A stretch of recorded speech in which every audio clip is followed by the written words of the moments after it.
I remember your admiration for Buhari. I think you're the one that took the likes of Onyeagba them to Buhari that time. Was it? No, it wasn't me.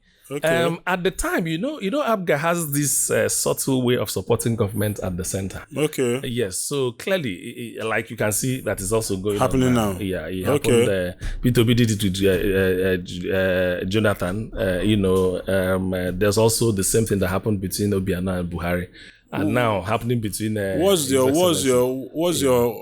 honest review about Buhari's administration, having in mind that you're working with Tinubu, and then I think we've heard, if not Tinubu, somebody in Tinubu's administration trying to say that Tinubu met a government that a situation that is already bad, which means Buhari's government. So, what is your honest review about Buhari's government? Oh, honestly, there are prisms through which I will look at Buhari's government. Mm-hmm. And I'll say this because it's very important to look at things from all sides. Mm-hmm. One-sided view is always not the correct view. I agree. The truth of the matter is that Buhari came in with a reputation of someone that has become that was a former military head of state and had the capacity to stop corruption.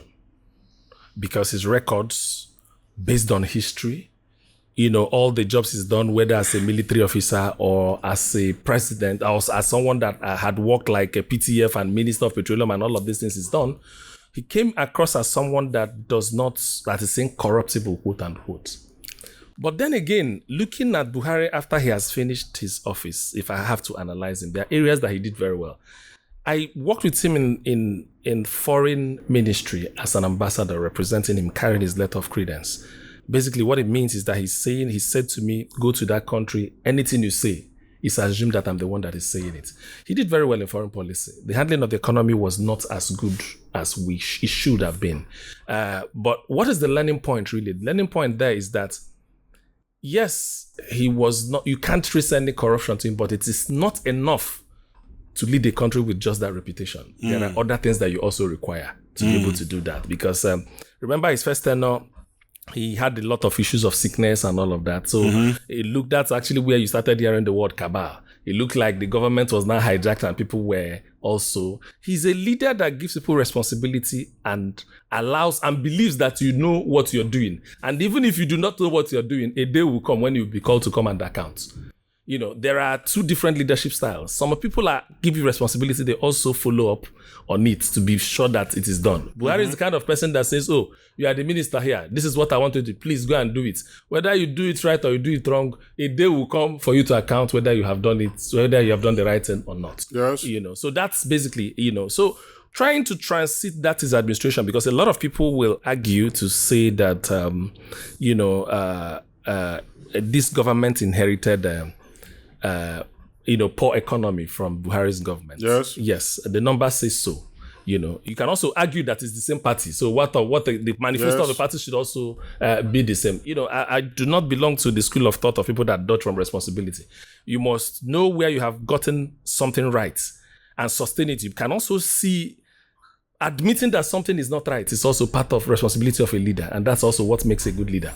Do you understand? So yes, the numbers does not show that Buhari handled the economy very well. Even issue relating to corruption and all of that also didn't show. But are there areas where he also did very well? Absolutely, yes. Buhari did very well in equipping our military. He did very well. Sometimes, military. Yes, he did very well. Most of the Tucano jets and all of that we were having at the time, and even now, were the things that were procured by. But we're still having Buhari. insecurity issues. Insecurity issue will always because be I would there. have asked you if we're preparing for any war, but I know that military is not just to fight war and then protect the country. I know that there's also internal need for more military to be equipped, but we're still having insecurity even at the heart of Buhari's administration. Let me explain to you. So what was the need of beefing up the military? Let me explain to you. The work of the military is not internal security. The work of the military is to defend the country against external aggression. You only call in the military at the point where you are overwhelmed. Okay. So now, there is nobody that has the magic wand of addressing insecurity in Nigeria. And let me explain to you why. Okay. When Buhari was the president, the total number of police officers we had in the country is 250,000. How on earth can 250,000 police people police 200 million people? Do the maths and tell me what's how. And out of the 250,000 police officers, some are attached to VIPs. Do you understand? A big man will pay for 5 Whose or 6. fault was that? No, that will have limited number of people in the police. Whose fault was that? No, it's obviously an inherited problem. Okay, it's an inherited problem. Because if the police was actually appealing to people, Yes. they will actually apply to be policemen. Just the way that they are begging the Anambra now to join City Boy movement. No, join army. Army. Army. It's not just that. I have actually brought police form to my people, even in my village, to join. Nobody agreed to join. He's not appealing to them. It's a different conversation, but let me tell you why. It's also because of welfare system, and it's almost. I give you an example. I found one of my wards a job in the FCT in Abuja, and because the pay was 50,000 at the time, he said he couldn't pay his, and he resigned from the work and left. Mm-hmm. But some other person from another part of the country will stay there and manage it, because civil service and police work are the kind of work you enjoy towards the end of it.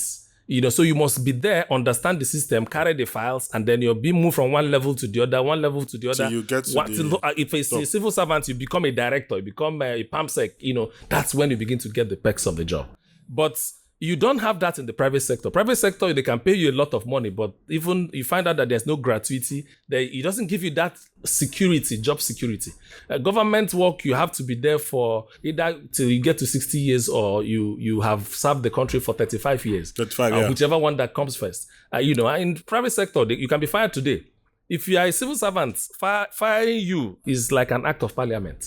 What the governor did the other day, that he went and met people that were not coming to. If it's in the banking industry, I come to the office, you're supposed to be there by 8 o'clock, you haven't come, I can fire you immediately. I don't need anybody's approval to be able to do that. But in governor knows he cannot. What he can do is to suspend, set up a disciplinary committee. The disciplinary committee will come up with a white paper that you should just punish them, you shouldn't sack them. So people don't hardly get sacked in civil service. So he also provides you with that job security as well. So it's not, so people see the immediate... it's not enough for me to solve the problem now, but it's a job that you invest your time, invest your energy, and you get to benefit somewhere in the long run. Now, connecting Buhari's administration and Tinubu's administration security-wise, that's why this president have looked at it and said that today the police is about 300,000. So what he did was to announce that every police that is working with VIP should be withdrawn. Okay, if they want, they can actually work with civil defense, withdraw all the security. Let us use them to be able to deal with our security challenges. 300,000 against 250 or 220 million people is still not enough. And that's why he's proposing a motion, which is on ground now, that we should achieve state policing. Let every state also create a police of their own. But now the question is, a lot of people argue against it.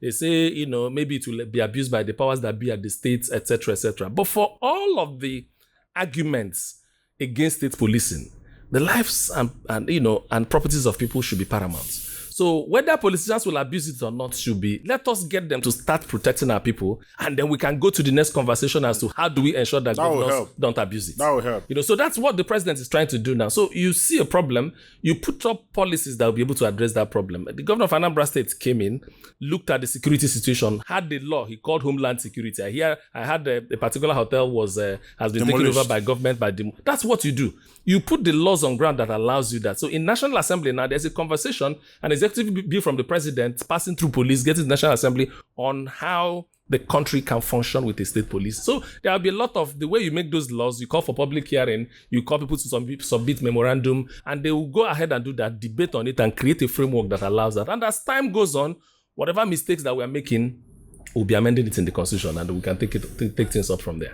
You were appointed as an ambassador in 2021, if I'm not mistaken. 2022, but I left in 2020, but I left 2021. Okay, how did that happen? How you just contested in 2019, yes. Lost. Then in 2020, the next year, was it politically motivated? APC person? How did you how were you selected, and then how was the experience being a diplomat? First is that you are, once you're a politician, Nigeria Foreign Service is split between career and non-career. Ambassadors are split between career and non-career. There are people that work in foreign affairs. Their responsibility or rather what they work in their life, everything they do in their life is to rise to become an ambassador, just like a civil servant rising to become like a permanent secretary or a director or whatever the case may be. Okay. Yes. So for them, those are the people we call career ambassadors. But then again, government recognizes that there's something we call non-career ambassadors, or a better word is political ambassadors.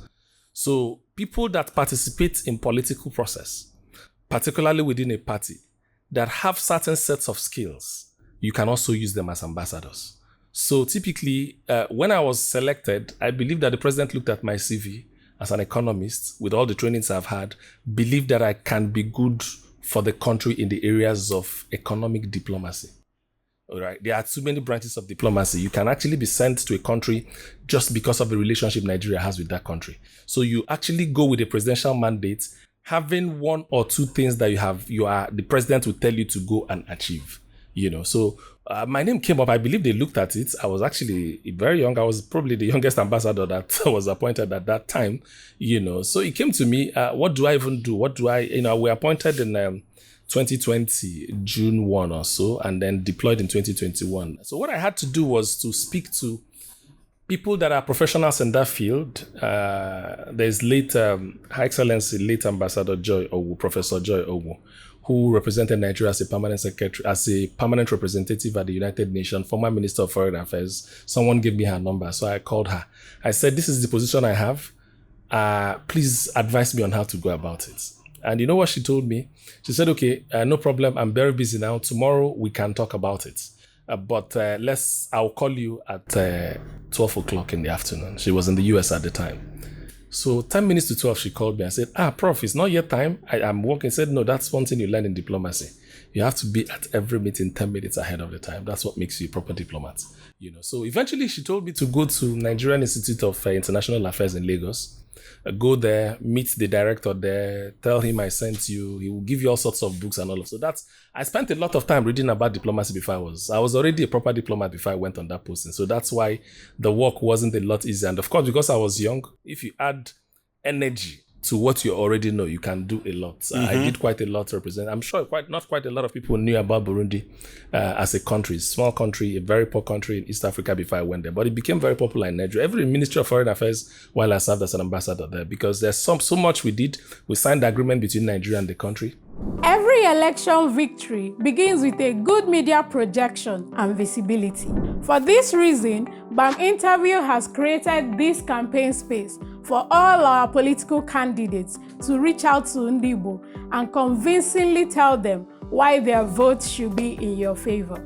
Hurry now, contact the numbers on your screen today. Let's take you a step closer to your victory.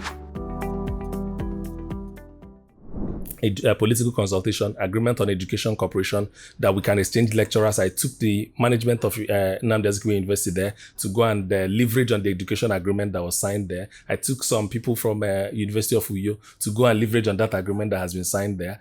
Exchange of research, grant, and all of this. On the bedrock of that, there's a Nigerian-owned university called Olivia University that is presently today in Burundi, in Bujumbura, established while I was there. I drew that investment to that place. We signed a lot of agreements, and we had Nigerians, visits. We had their president visit Nigeria, which is one of the high points of an ambassador when you have a state visit. Yes. We had the wives of the presidents visit each other over and over. So it was, it was a beehive of activities, between the country. We opened, because I'm an economist, like I said, I went to practice economic diplomacy. We had some Nigerian companies supplying products to Burundi and getting paid in USD and all of that. So we did quite a lot of work. Wow. So once you add energy, youthfulness to a responsibility, you find out that a lot of things can be done.